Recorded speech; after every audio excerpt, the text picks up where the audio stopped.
Hey, so short video today and just kind of something fun and random, but of course with the holidays coming up, needed a gift for my brother and his wife and my nephew, their son who lives in town.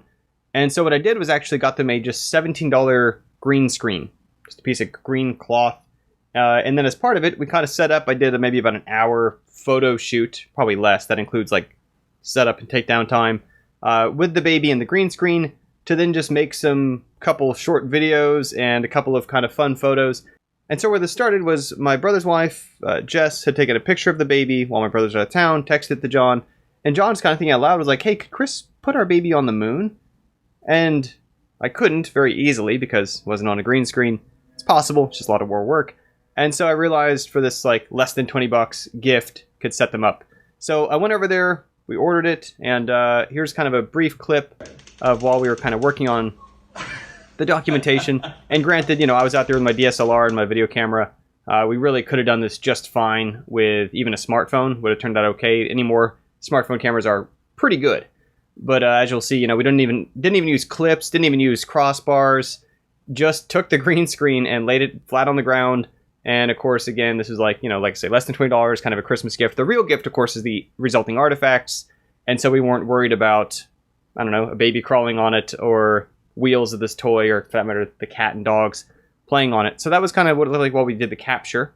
And here's kind of one of the other photos. My wife was there, Laura, kind of helping document me doing the documentation. See here, Baxter was helping us with the photos.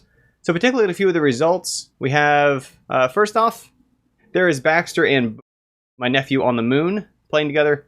And you'll see, you know, I kind of tried to adjust the lighting a little bit to make it fit the composition. I took these crosses that are a result of the way the photos are composited and faked those over Bo and the cattail to try to make them fit in. I think it came out so-so. I tried again on Mars, and again, similar trick here of, in addition to the green screen subtraction, tried to play with the coloration a little bit through some overlays. It's not great, but it's not terrible either for like less than maybe an hour of work. And speaking of which, so in addition to the photo shoot thing, it probably just took me another hour or two of playing with the photos to get the results. For the Minecraft one, this one I'm pretty pleased with how it came out. I took a photo of him, had a good angle, had a good clear shot of him, but I wasn't able to find a good picture online of Minecraft that lined up the tracks how I wanted it to fit his cart. So I literally fired up Minecraft for like the first time in 6 years on my secondary laptop. Just kind of threw down some tracks in creative mode, punched down a couple trees that were in the way, took a screenshot, and composited this, and I think we got kind of a fun photo out of that. Also did a couple of videos. This first one, of course, is from Star Wars Empire Strikes Back, and this just lined up well in terms of he was already turning his head to look, and I kind of drew a grappling hook on there. It part of kind of happened naturally because he was already reaching behind him. Let's play it again. Couple notes here. He actually just rolled like 2 feet, like you saw in that same video that you saw of me setting up this shoot, where he only rolled like 2 feet is all he really did. Here I'm mostly just animating the slide across, and fortunately, since the wheels are solid color, it's kind of hard to tell how fast he is when they're moving. Obviously, it doesn't look like he's there, but just for fun anyway. This little grappling hook animation, I just drew in there as like maybe 20 different frames, and for that I just kind of keyframed first 4 quick draws, and then interpolated between them manually, and just stitched those in. There's another layer underneath him on the video. I slowed down the video in the background in order to make this fit the timing, otherwise I'd have to make him fly by way too fast. It's pretty tough to find a decent, still, continuous shot without a camera change in these films. That's how that one came out. Pretty pleased with that. And the only other video one, this one I'm even more pleased with, a lot more work. Of course, this is from Space Jam, where it was Michael Jordan stretching out and slamming it with his long arm. And there's a few notes here that you might even see. I mean, obviously, again, this is just a small, informal, fun gift thing with family. Couple notes, right? You can see here the seam of where, to cover his foot, I manually cut out a graphic part of the upper monster. That way their legs can move. This is also, I think, slowed down a little bit. For these camera flashes in the background, if you look close, you'll see that those are faked. Those are added in. These are the originals. And then this part where he's doing the spin move, I made a still graphic without the monsters. I just poorly used a clone stamp to remove them. And you can even kind of see some repetition here in the wall where I didn't do a great job of it. And so that's why at this point, you can even see the transition.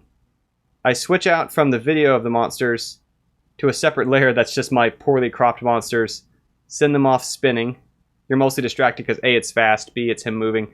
And of course the way I shot this one was he was just literally laying on his back with his toy. Of course the spin is just a camera effect, he's not really spinning at all. And then he rolls on his side and threw the toy beside him. And see here, I, again, kind of poorly photoshopped in the basket over it to try to create the illusion that he wasn't just throwing it next to the basket or in front of the basket, but through it, and then remove it as more of his hand falls through.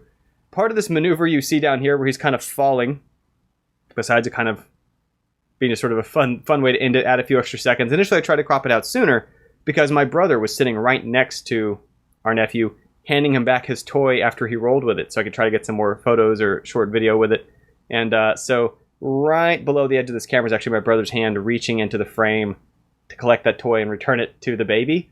And so part of why it spins the way it does, and what originally inspired the spinning, is to keep that hand out of the frame.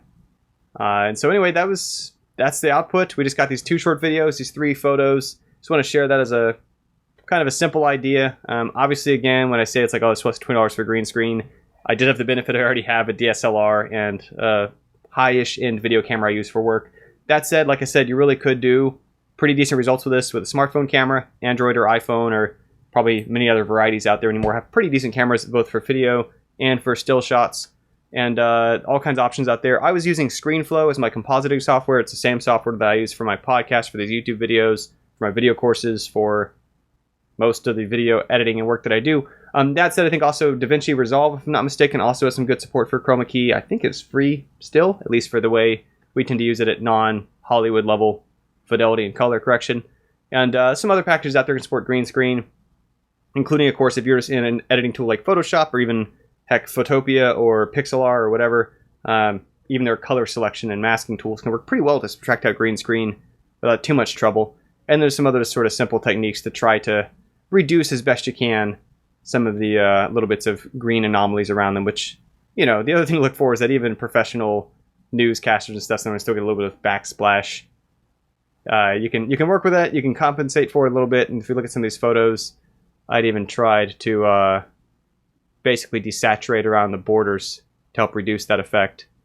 But just want to show you as an idea. Easy thing to do if you're already proficient in image editing software. Cheap, easy, fun gift, and just something else fun to do with computers. So anyway, that's it for today. Thanks for being here.